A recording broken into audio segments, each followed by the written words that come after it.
Hello, everyone. Welcome to Lifestyle Self-Made. My name is Yusuf Kulan, and I have my co-host with me today, Alice Siba. Hello, Alice. How are you doing? Hello, doing fabulous. So today we have a very exciting interview to release, and this interview was conducted with Kelly McCausey.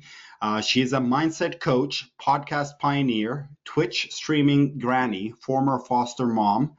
And in this interview, we talked about her entrepreneurial journey, the experiences and the challenges that she went through as an entrepreneur and continue to go through as an entrepreneur. So, Alice Tiba, what do you take from this interview, and how do you know Kelly? Yeah, I've known Kelly for a couple decades, and we met on the work at home mom forums way back in the day, trying to figure things out. So, we did talk about, her podcast pioneering and then how I was involved in that, even though I wanted nothing to do with podcasts at the time. And yeah, I really enjoyed catching up with Kelly because has been a while. And she's such a great, lovely lady. And I know that a lot of our listeners know her and what a great cheerleader she is for other people. And I think that came through in like a lot of the things we talked about her fostering teenagers. And also, being the Twitch streaming granny, as you mentioned, and stuff. So she sort of built this little community where she is grandmother to some kids who probably need like a little bit, grandmotherly attention. So it's really was wonderful to see. And I know you guys are going to enjoy it. Kelly also talked about managing, business when life is blowing up. There's just so much going on, which we all go through, right? So she gave some wisdom on how to handle that. So yeah, let's listen to Kelly.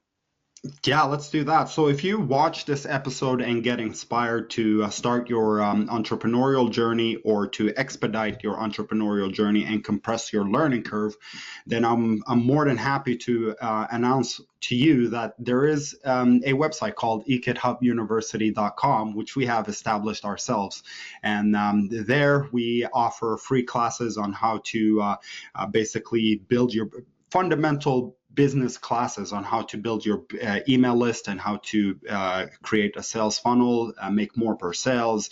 And there are more free products as well as premium products that you can participate in and expedite your learning curve and become the successful entrepreneur that maybe one day we will host at Lifestyle Self-Made. So. We love stories from everybody, right? Like we all have our own definition of success and what we want our life to look like. So we're looking forward to sharing everyone that we can share their story. Absolutely. And with that being said, let's just start the episode and watch the interview with Kelly McCausey. So today's guest is Kelly McCausey. She has a mindset coach full of shenanigans in the areas of self-love, compassion, and abundance. There was a time when she had no patience for topics of mindset. Kelly is a longtime content marketer with a history of providing services to others. Kelly pulled herself out of poverty and debt through hard work and willingness to get stuff done. In the past, when others would bring up issues of mindset, she would roll her eyes and get back to something more practical. Thankfully, she didn't stay that stubborn because the way we think about everything has a huge impact on our lives and businesses. When Kelly opened her mind to taking a closer look, everything started to change. Today, she's blogging, podcasting, and coaching others around the same ideas that gave her life a complete reboot. Kelly is also a longtime friend of Alice. They've known each other for, I believe, 20 years. And they've also been business partners. Kelly, welcome to our podcast. Thank you. This is bullshit. 20 years and Alice hasn't changed a bit. More. What do you mean? Your hair's just shorter. That's it. You look like you could pull off like 35. So let's start with that right away. What kind of business do you guys did together, and how do you guys got to know each other?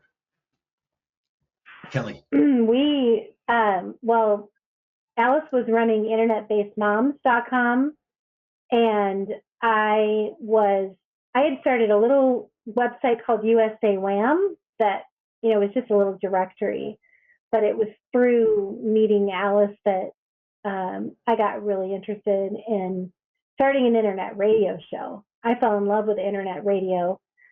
Yeah, that's what we called it then. The word podcast didn't even exist, right? Yeah.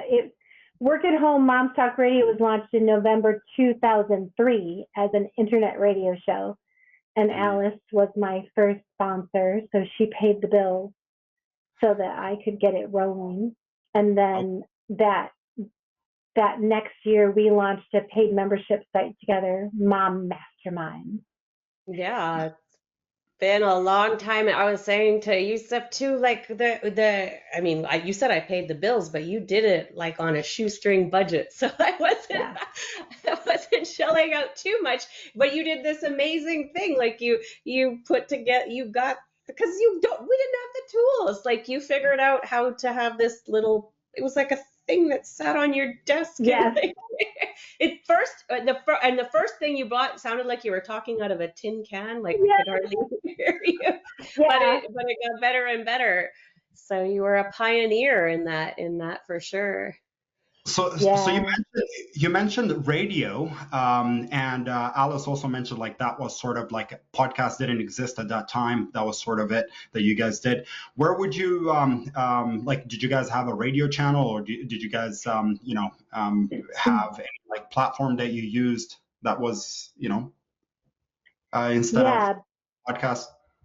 Well, back then you had to use special streaming hosting, Live 360, I think. No. Something like that. There was a special hosting that cost like $75 a month 20 years ago, which just felt like $1 million to me. And that would allow up to 50 people to listen at the same time. Okay. If you tried to host an internet radio show on your average web hosting, it would just crash your website. So, but people had to come to my URL and click play. So back then, like we had to train viewership one person at a time, because I would say I have an internet radio show, and they would say, "Oh, what station are you on?" It's like, no, not like that. Wow. Yeah. Well, luckily, Sorry. Yeah, go on, Alice. So sorry. I'm just saying, things have changed a lot. I mean, we started with that. You said I hadn't changed. I'm like, you haven't changed, but you've changed so much also inside and where we've come from that long time ago. And like, so tell us, some things we haven't caught up a whole lot in the last little while, just here and there. And like, so what have you been up to? Business-wise, personal, because it's all, all related, right? Yeah, well, my life has changed dramatically in the last few years. When just as the pandemic was hitting, I had decided to start taking action on a long time goal of moving towards adopting, and I became a foster parent and fostered 3 different teenage girls over the course of a year and a half, and thank goodness for a successful, vibrant, multi-income stream business, because the last year of that was just pure chaos. Wow. Being involved in the foster care system, working with teenagers that have been traumatized, it was a crazy roller coaster ride. And man, it took me back, like it put me through the ringer, because Alice knows that I'm a child. I'm adopted, was raised by alcoholic parents. My mother was physically and emotionally abusive. And so here I am, 56 years old, thinking, I got this, no problem. I did not got this. I did not got this at all. It was hell. Wow. And I was a complete and utter failure in every way. Oh no. Oh, but I don't believe you. Well, I was a loving presence in their lives, no doubt, because because I had learned to have great compassion with myself, I could always have compassion with them. But turns out love is not enough Mm-hmm. to fix everything all the time. And one stubborn woman is not going to get far against a really broken system. Mm-hmm. And so I do feel like I failed, like my goals, I failed.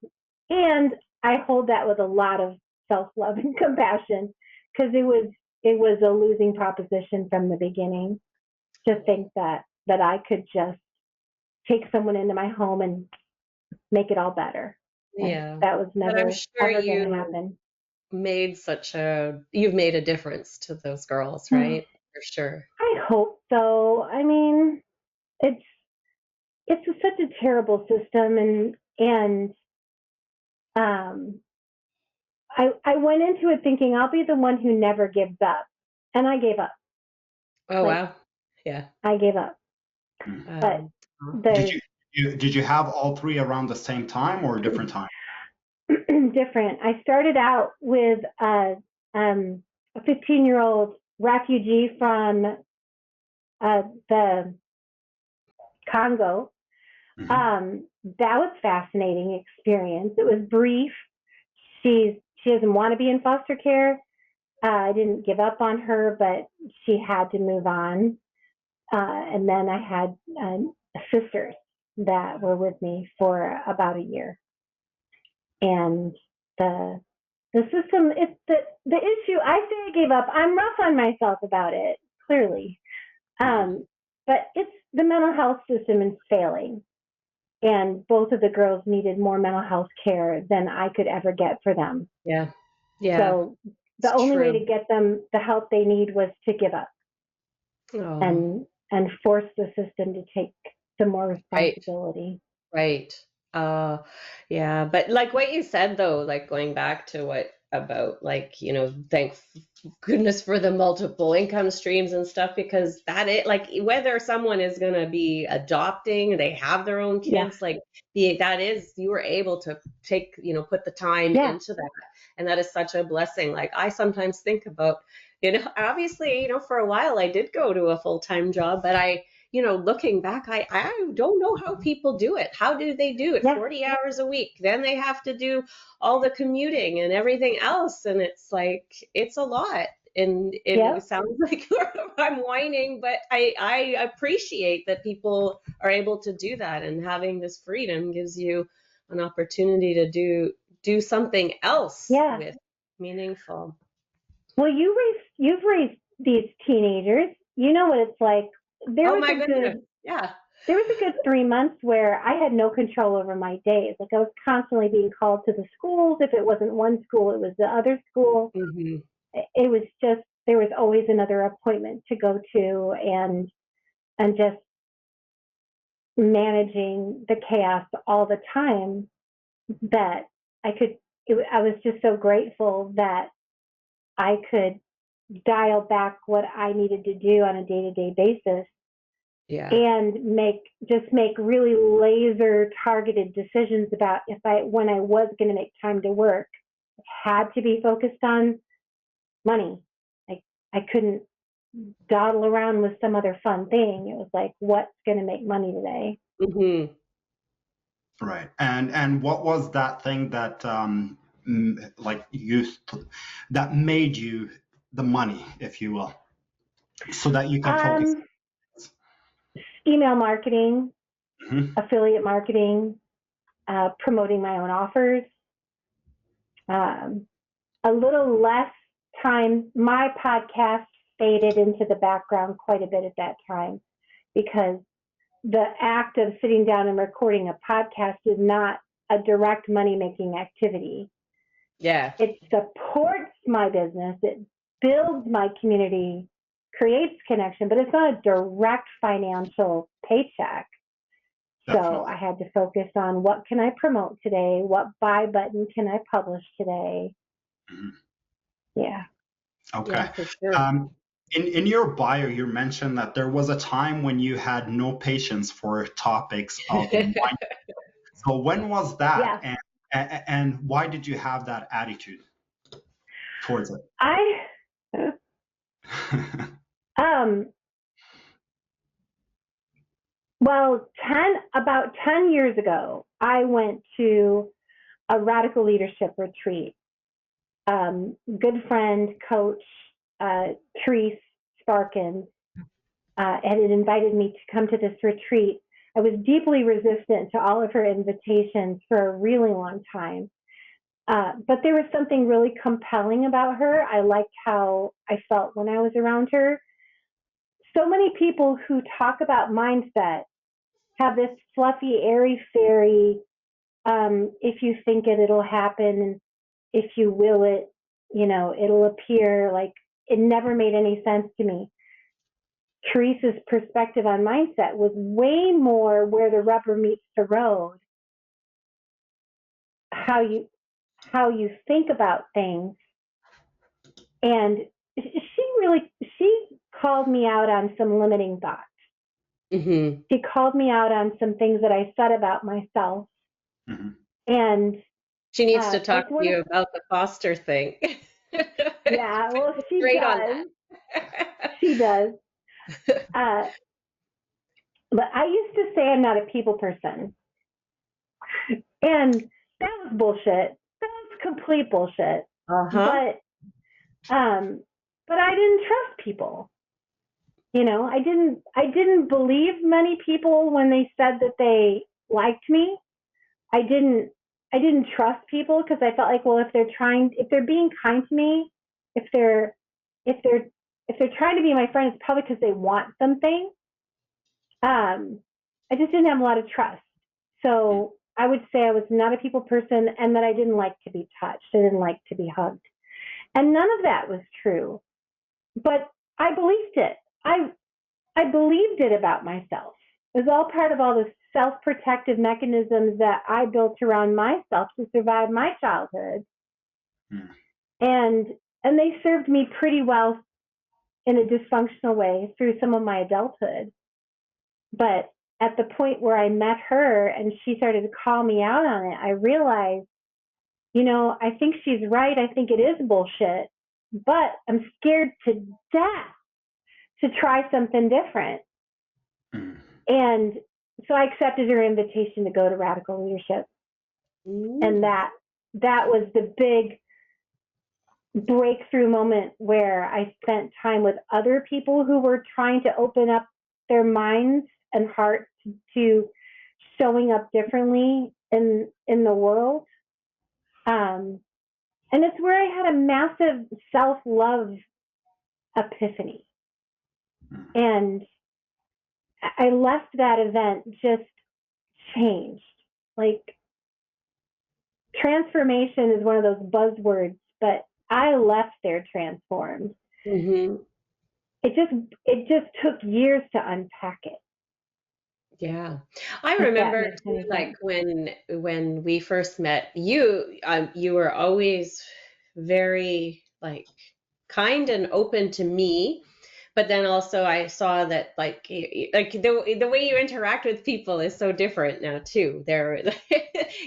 You had some rough edges and a lot of rigid views on a lot of things, right? Yes. Yeah. Well, I was a good Christian. Mm-hmm. And I don't want to set any Christians on edge right now, but I became a Christian when I was about 28, 29 years old, and I really desperately needed something to believe in. I needed a community to be part of. I needed love in my life, and God and the church provided that, but it also provided a really rigid framework of what's right, what's wrong, what's acceptable. And I threw myself into that completely. And so while I would have said I was walking around the world as a loving person, I was walking around the world as a very judgmental person, because I was finding my value in doing the right thing and being the right way. And so anyone else who wasn't, I was judging and withholding myself from. And so yeah, that I was very, very rigid and withholding. I withheld love from others. I withheld love from myself a lot. Oh.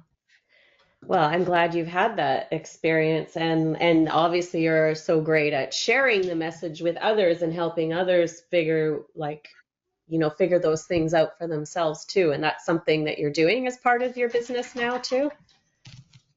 Yeah, I've moved more and more into talking about mindset. After radical leadership, I continued to coach with Therese for years. I went back and got certified with radical leadership to be able to use the coaching models in my work. I started, as I unpacked more of it in my life and started to live and experience things differently, I wanted to talk more about it. And I started to introduce mindset more and more into my coaching. But last year, right around this time, I went ahead and followed my heart and created a whole new brand at meskills.com, where I'm talking all about mindset, heavy emphasis on self-love, self-compassion, and building this, leaning into skills that help us build a better and better life. And as of this time, I've already made it known. I've already announced it to my community. I'm retiring as a business coach on May 1st. I'm not going to be doing business coaching anymore. I'm going to be doing Me Skills full time. And I still love content marketing like crazy. I still geek out about talking about it. Like I could keep doing this. I could keep doing this for a long time and be really happy. But something has been happening, and I don't know if either of you have ever experienced this, but I would rather invest my time and energy into my own content than into someone else's content. As a business coach, I spend a lot of time digging into someone else's business, helping them get their message clear, design their funnels. And I get excited about it. I love it. It's geeky, nerdy goodness. But I've started to get downright annoyed when they don't follow through on it. Yes. Because I'm thinking, I could have been working on my own stuff and seen it burst into the world. But instead I was playing with you, and even though I got paid very well to do it, it's not in the world. And it's that when I started to get annoyed with clients, I knew it's time to be done. Like, there's no amount of money in the world that's worth being annoyed with somebody. No, that's actually a great way to look at it. And also, like, that touches on the idea of, evolving in business. And I think that you do that very well, and fitting it into your lifestyle and things like that. And like how you mentioned, like the podcast that you said it kind of went off to the side because that was one of the first things to go. And it's funny because when you started your radio show, you told me I should do that. And then eventually you're like, you should have a podcast, Alice. You're going to have a podcast. I'm like, no. So I think it's 22 years, probably at least 22 years later, the time is there, right? I used to hate like being scheduled to be somewhere, even if it's in my own home. I didn't like it. But now I feel like there is more time where I can put this in, and where I'm also more comfortable having these conversations because, I was always writing, not speaking. So you predicted it, and it fits exactly with what you said. Like it's when there's time, when you're able to do and dedicate yourself to something. Yeah. What do you guys? I want to, I'm hinting at a certain thing that you're doing something in your spare time on the internet for fun that I think it's amazing. I told my kids about it. You're talking about gaming, Twitch streaming. You're a Twitch grandma, or what is the name? What's NanaCreative. Yeah. Or what was the So name again? NanaCreative? NanaCreative is my Twitch channel. Oh, nice, nice. Long before the pandemic, my son and daughter-in-law have been trying to bully me into streaming because they would hear me play video games. And I mean, I don't know. Do you know that when we play video games, we often die and curse and yell I and scream a lot. scream I at the don't play very screen? many. But I would be dying and yelling and cursing and laughing and my son was like, you should be a Twitch streamer. People would get such a riot out of watching a grandmother cursing at a video game. And my response over and over again was, I don't need another reason to create content. Like, Mm, if I'm going to create content, I'm going to do it for my business. I don't need another reason to sit on my ass in front of the camera. Those were always my responses. Well, then COVID hit and we weren't going nowhere. Yeah. And I'm just like, you know what? I think I'll give it a shot. And so I created a Twitch channel and I started to stream my favorite video game. And I became utterly addicted to and it was fun. Like, I love the video game. I just hit 5,000 hours of gameplay in that particular video game, which is insane. wow. But that's how much of my life I've poured into it. What game was that? Just out of It's curiosity. called Don't Starve Together. It's a little indie game out of Canada. Their Clay Entertainment is in Vancouver, Canada. Oh, interesting. I was streaming it, and so then other people who are interested in the game come to watch, and they're like, "Oh my God, how old are you? How long have you been playing?" and and they would send me money, on Twitch. The first 50, you have to get 50 followers before they can start to pay you. I hit 50 followers. They started to send me money and subscribe to my channel, and then right about that time, I just thought, isn't it crazy? I've always said that content creates community, and community creates content. Mm-hmm. And here it is happening. Like, all I'm doing is sitting down here and playing a game and talking about what I like about the game, and a community is growing around it, and money is growing around the community. And all I have to do is show up and have fun. Like, that blew my mind. And so I just gave myself permission to keep going. Even long after the pandemic was the excuse, I just kept going. And now I'm an ambassador for the company. Oh, And Wow. that's a riot. It's so sweet. These young kids buy this video game, and then they come to Twitch to watch the game in order to earn their drops. Mm-hmm. They earn little special skins to use in their game, and so they'll get raided into my channel by another player, and they'll be like, "Oh my God, aren't you cute? Like, oh, how old are you? Are you actually a Nana?"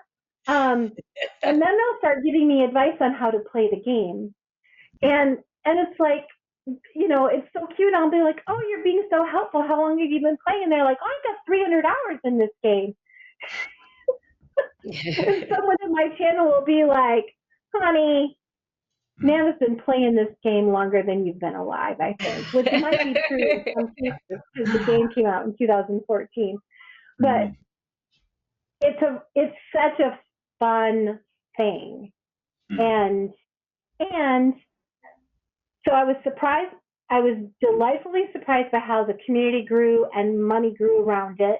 I've made as much as $1,000 a month from my stream, which is just like, it's just a little bit of something. Mm-hmm. It isn't usually that much. Mm-hmm.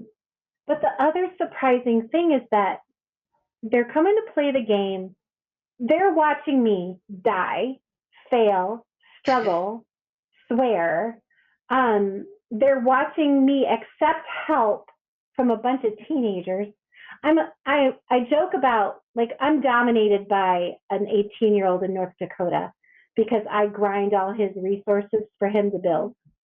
I'm also dominated by a 30-year-old in Poland who bosses me around and reminds me to wear armor. Like, I just do what they tell me to do. But I fail and I try again and I suck at it and I still do it. And over again, people will say, "Oh my God, it just means so much to me to see you not give up. It means so much to me to see a grandma enjoying something that I enjoy." But the beautiful thing that happened about 6 months into streaming is that, these young people, they're all ages, but a lot of them are quite young, come into the stream and they'll say they're having a bad day. And I'll say, what's going on? And we started to have really deep conversations. So cool. And there's a lot of, I don't think it's any mistake. I don't think it's any accident, the craziness of the way the world works, is that right about the time that I go through a complete faith deconstruction in my life, confronting how I felt about a family member being trans, gay, lesbian, trans people started to show up in my chat and share their stories with me. And I could just be a loving, non-judgmental, fully supportive presence. And over again, people would say, can you be my Nana? Like, my Nana hates my guts. My Nana doesn't want me to come to Christmas. Would you be my Nana? And it's like, hell yeah.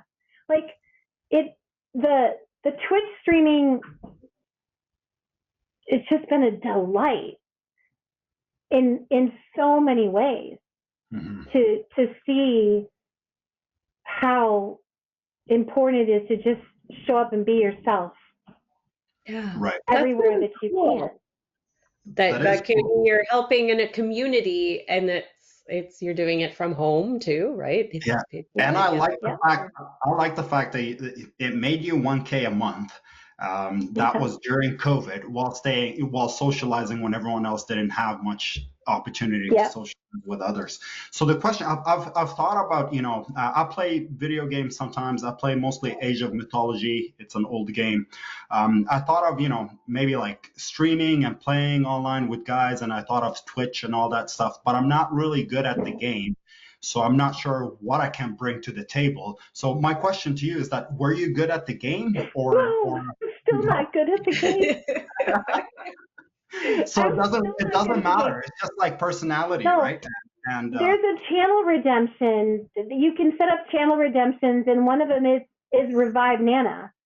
And because I die a lot, they spend their channel points to let me cheat myself back to life.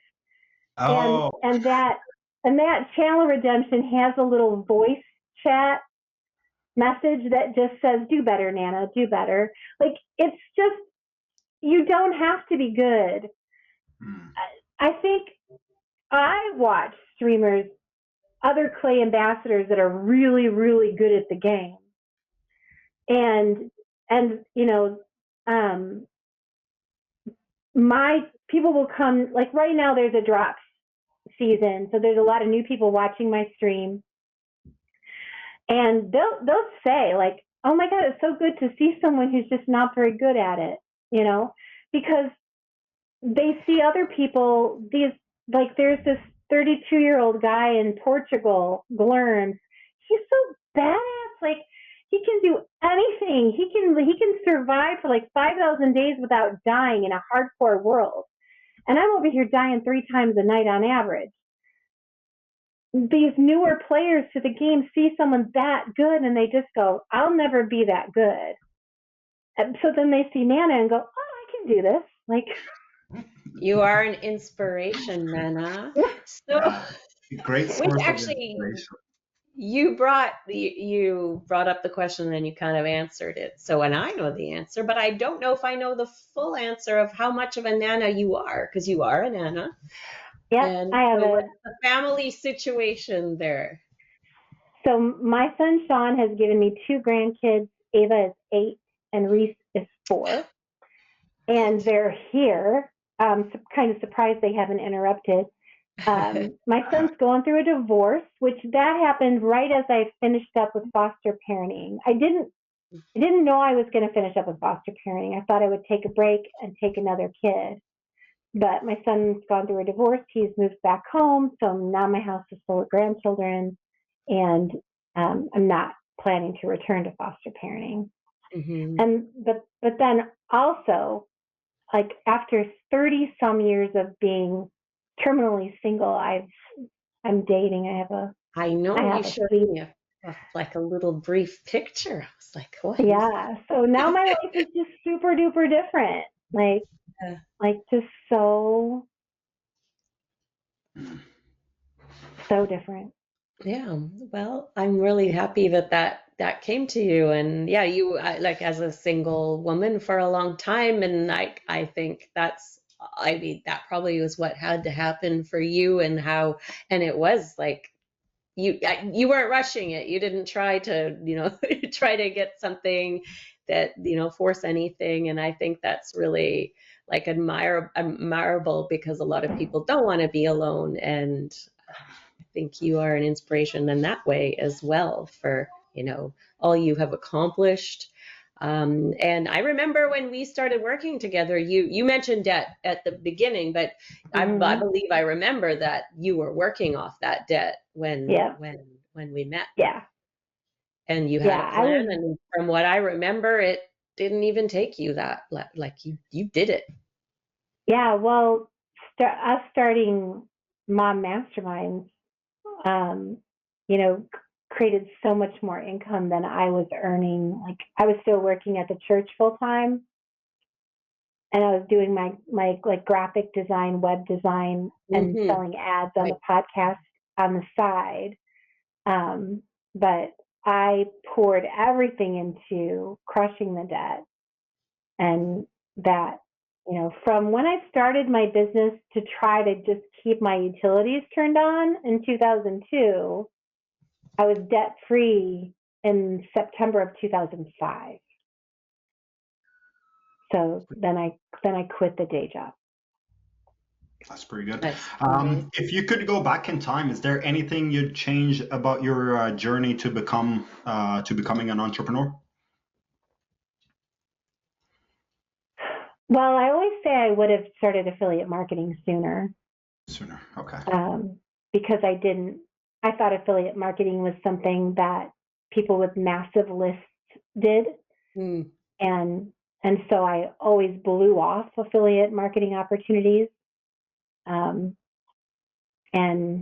you know how, especially with the recurring programs, it builds over time and becomes more and more joyful. If I would have started sooner, I would have had more joy back then. Someone else makes the product and does the support. Yeah. The other thing would definitely be to value myself sooner, to charge better for my time.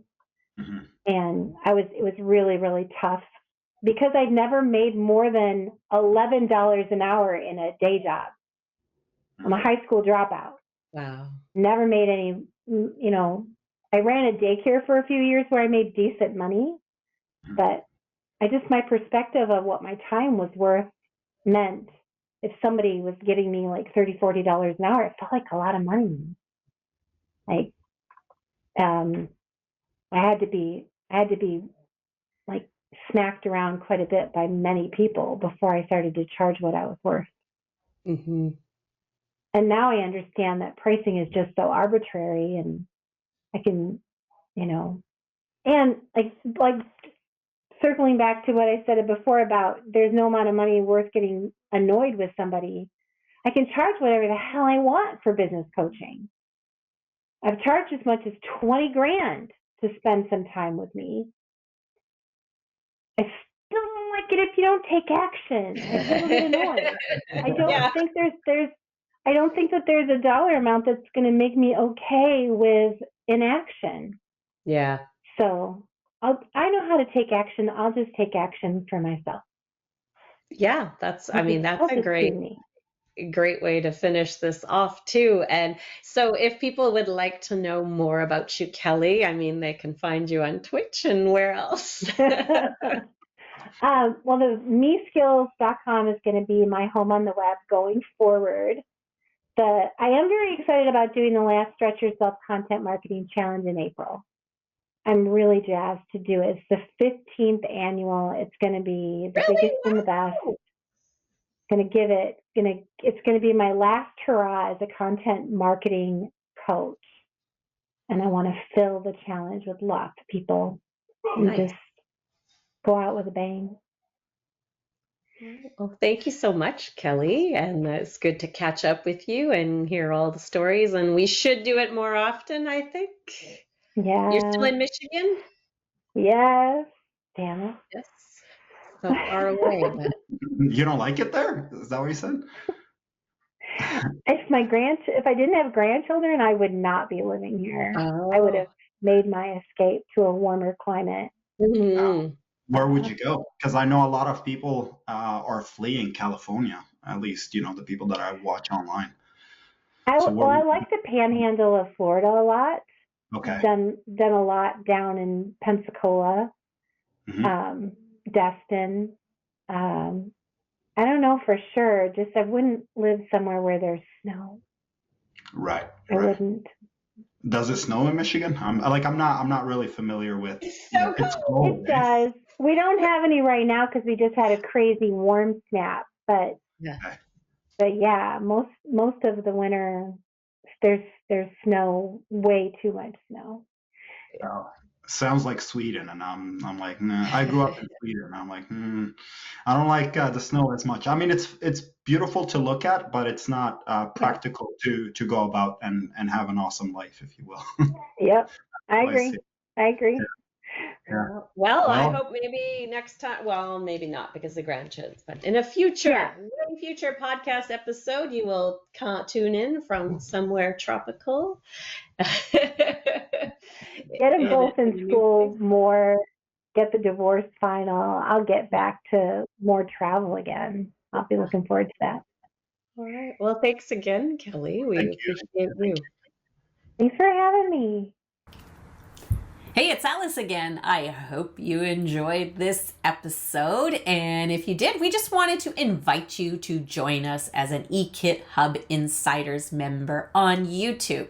As a listener of our podcast, you probably have already subscribed to the channel, but there is an opportunity to join the membership, which gives you extra member perks. And if you're a regular listener of the podcast, or you think you might be, there's an extra special perk in there for you as well. So when you go under any of our videos, you'll see the link to join, and that will give you the opportunity to join the eKit Hub Insiders Club. It will show in your local currency, but it's an affordable way to support the channel so we can bring more guests and also do all the marketing tutorials and things that we do for you as well on this channel.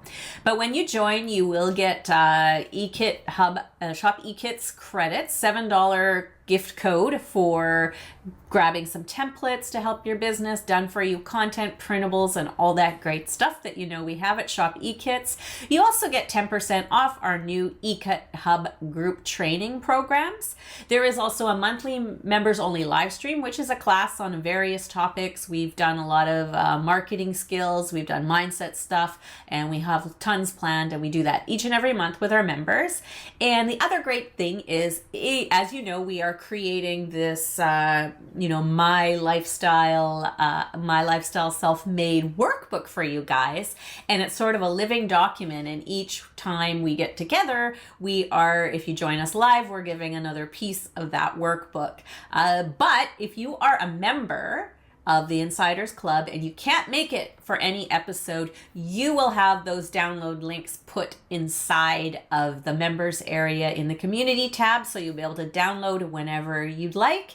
And everybody else has to attend all the ones live. We still, of course, hope you will join us live, because that's a lot more fun that we can chat and do things together. But anyways, if you are interested, just click join under any of our videos and you'll be able to get into the eKit Hub Insiders Club. Hello, everyone. Welcome to Lifestyle Self-Made. My name is Yusuf Kulan, and we have Alice with us today. How come you get your full name and I only have a first name? Okay. So, Alice Tiba, what do you take from this interview, and how do you know Kelly? Well, you don't have to be so formal. You can just call me Alice. Hello, everyone. Welcome to Lifestyle Self. Hello, Wait, everyone. don't do it yet. Don't do it yet, because I want to state my intention. So I have been trying most of the day not to do this with my lips, and I did just do it on the recording. I grabbed like the dry skin, so I'm not gonna do it. I'm gonna keep my mouth normal. Sounds And good. go ahead. Go ahead. Yeah.